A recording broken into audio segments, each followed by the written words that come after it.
Bismillahirrahmanirrahim. Assalamualaikum warahmatullahi wabarakatuh.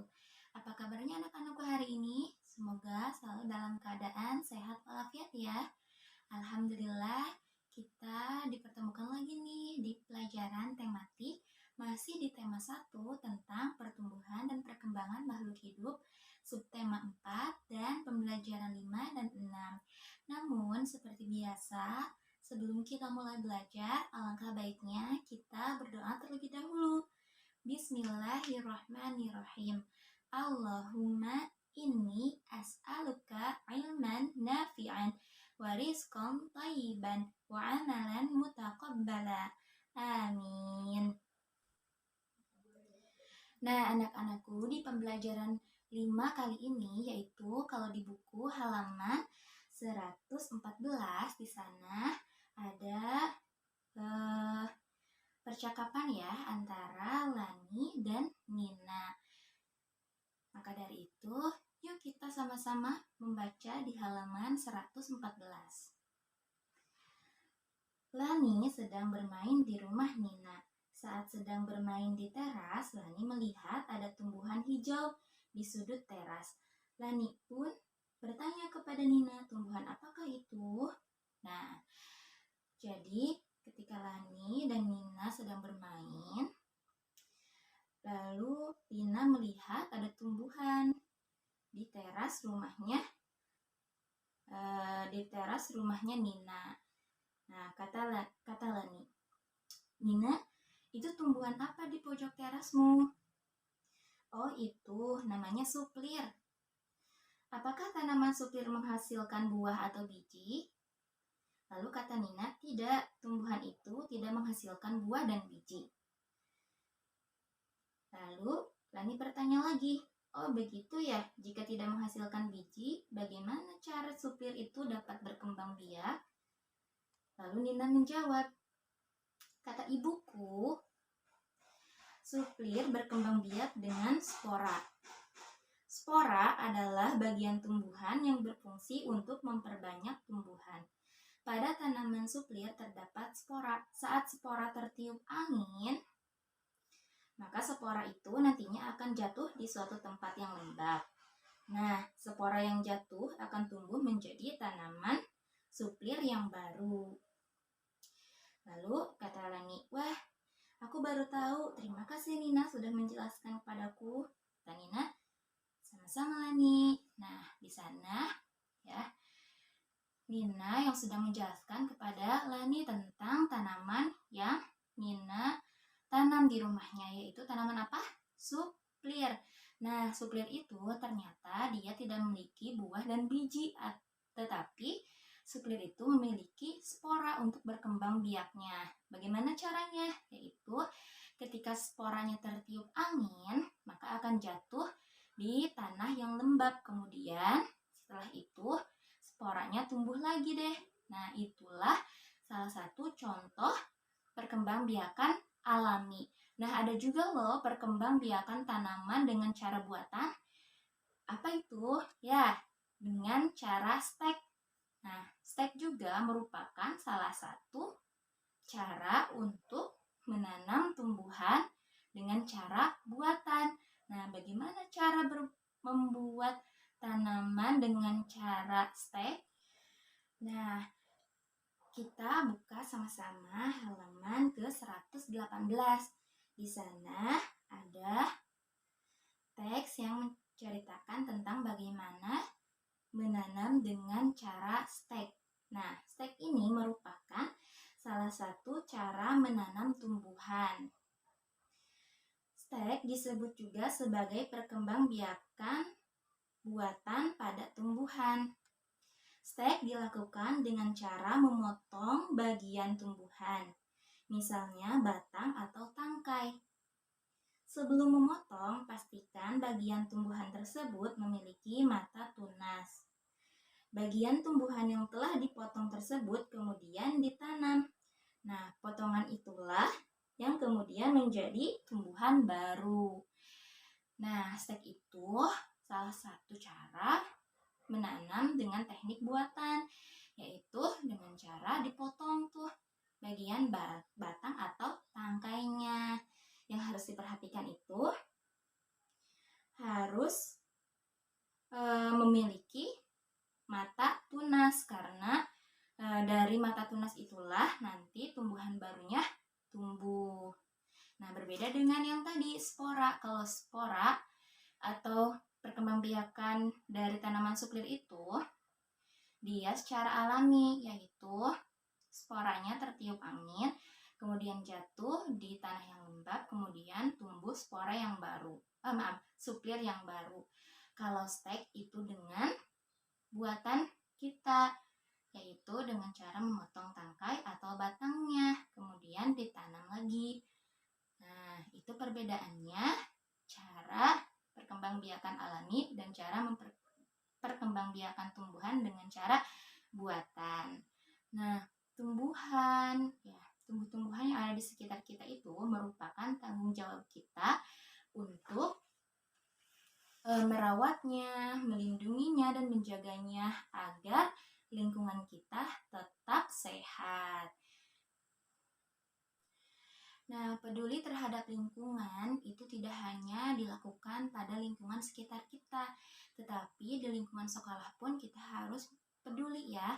Salah satu contohnya nih, misal di lingkungan sekolah itu terdapat 6 lahan kosong. Nah, 6 lahan kosong ini supaya lingkungannya itu hijau, maka akan ditanami pohon-pohon.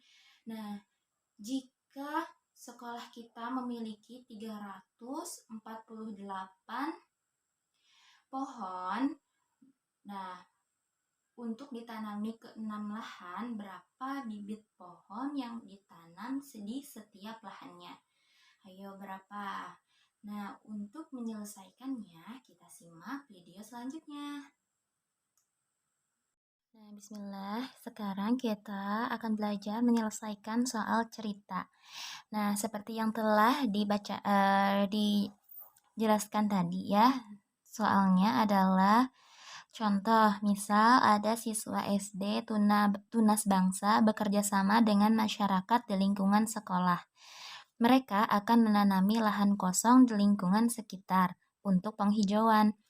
Bibit yang tersedia sebanyak 348 buah. Jika terdapat 6 lahan kosong dan setiap lahan ditanami bibit tanaman yang sama banyak, berapa banyak bibit yang ditanam pada satu lahan? Nah, cara menyelesaikan soal cerita seperti ini kita harus teliti ya. Pertama, apa yang ditanyakan pada soal tersebut? Yang pertama, apa yang ditanyakan? Pertama, apa yang ditanyakan?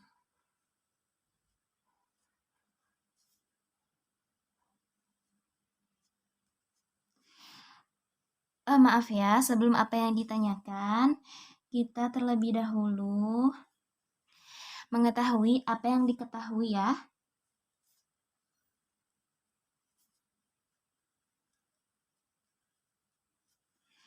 Apa yang diketahui dari soal tersebut, lalu yang kedua, apa yang ditanyakan dari soal tersebut, dan yang ketiga, tahap ketiga yaitu bagaimana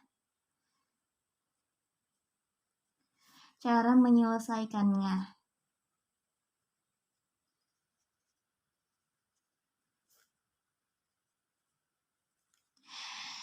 Nah, anak-anakku, coba kita lihat sama-sama di soal cerita ini. Apa yang diketahui dari soal ini? Nah, kita dapat informasi apa saja nih di soal cerita ini? Nah, betul ya. Yang pertama yang diketahuinya itu adalah bibit yang tersedia sebanyak 348 buah. Berarti yang diketahuinya itu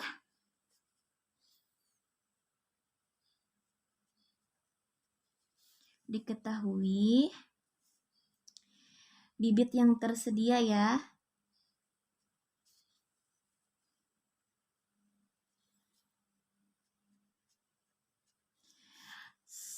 Yaitu sebanyak berapa? 348 buah.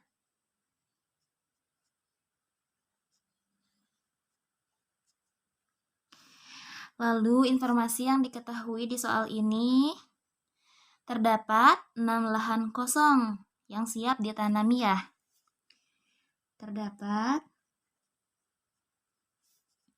6 lahan kosong yang siap ditanami ya. Lalu setelah itu apa saja nih yang diketahuinya? Sudah ya sampai situ. Nah, berikutnya ke tahap berikutnya, yaitu apa yang ditanyakan. Yang ditanyakannya itu berarti otomatis yang berada di depan tanda tanyanya ya. Kita lihat.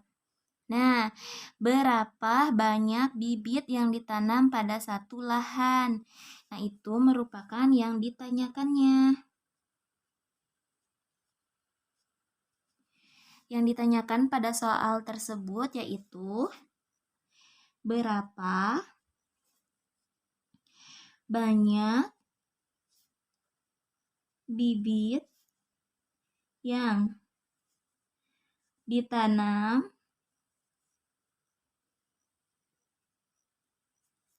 pada satu lahan.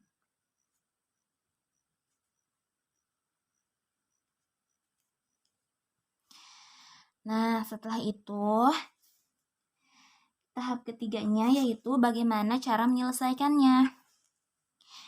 Nah, kan bibit yang tersedianya 348 buah. Lalu lahan kosongnya tersedia 6 lahan kosong. Nah, kalau ingin tahu berapa banyak bibit yang ditanam pada satu lahannya, berarti kita harus membaginya.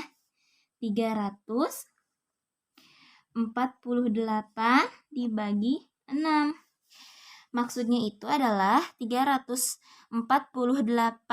bibit tanaman akan dibagikan kepada 6 lahan kosong. Maka nanti akan diketahui berapa banyak bibit yang ditanam pada satu lahan kosong. Nah, setelah itu kita bisa langsung mengerjakannya ya dengan cara membaginya. 348 dibagi 6. Kita ambil dua angka terlebih dahulu ya. 34 dibagi 6. Nah, ingat-ingat lagi perkalian 6-nya yang mendekati nilai 34. 6 kali berapa? Yang hasilnya mendekati 34. Ya, 5 ya.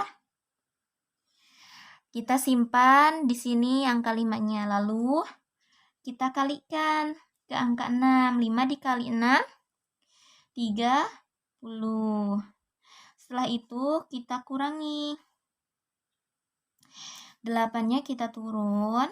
4-nya dikurangi 0 sama dengan 4. 3 dikurangi 3 sama dengan 0 ya. Nah, sekarang tinggal dua angka lagi yaitu 48. Angka yang ada di dalam kurung ini sisa 48. Sekarang 48 dibagi dengan 6. Berapa 6 dikali berapa yang hasilnya 48? Ya, betul ya. Yaitu 8. 8 dikali 6 sama dengan. Nah, kalau yang ini ya, di atas 8 dikali 6 sama dengan berapa? 48. Kemudian kita kurangi lagi. 8 kurangi 8, 0. 4 kurangi 4, 0. Berarti habis. Nah, kalau di sini sudah 0, tidak tersisa lagi, berarti hasilnya adalah angka yang ada di atas ini, yaitu 58. Begitu ya cara membaginya ya. 348 dibagi 6. Ambil dua angka terlebih dahulu, kemudian dibagi, hasilnya disimpan di atas. Lalu yang di atas ini dikalikan dengan 6, lalu hasilnya disimpan di sini ya. Setelah itu dikurangi, kemudian hasilnya 48 dibagi lagi dengan 6. Berapa? Lalu simpan di sini. Lalu dikalikan ke bawah lagi. 48, lalu dikurangi dan hasilnya 0 sampai hasilnya di sini 0. Kalau sudah seperti ini, maka sudah ya hasilnya yaitu 58. Nah, jadi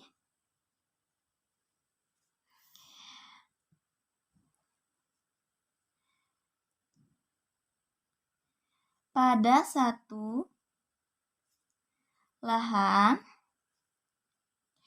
ditanami 58 bibit tanaman. Nah, begitulah kesimpulan dari penyelesaian dari soal cerita ini. Bagaimana anak-anakku? Semoga dipahami ya. Jika masih bingung dan ingin ditanyakan, silahkan ditanyakan. Terima kasih. Nah, alhamdulillah kita sudah banyak belajar ya. Kita tadi sudah belajar tentang perkembangbiakan secara alami dan buatan. Contohnya yang alami itu pada tanaman suplir, dia menghasilkan spora. Spora itu bisa tertiup angin, kemudian jatuh di tanah yang lembab, kemudian nanti akan tumbuh suplir yang baru.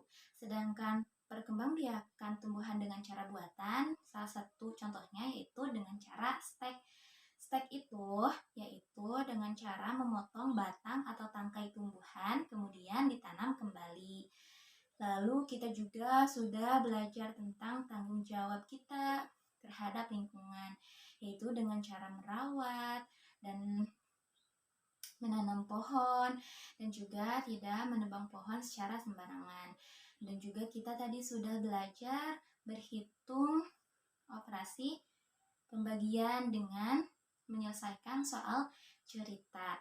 Nah, alhamdulillah kita sudah selesai belajar pada hari ini. Untuk itu kita tutup dengan bacaan hamdalah bersama-sama. Alhamdulillah.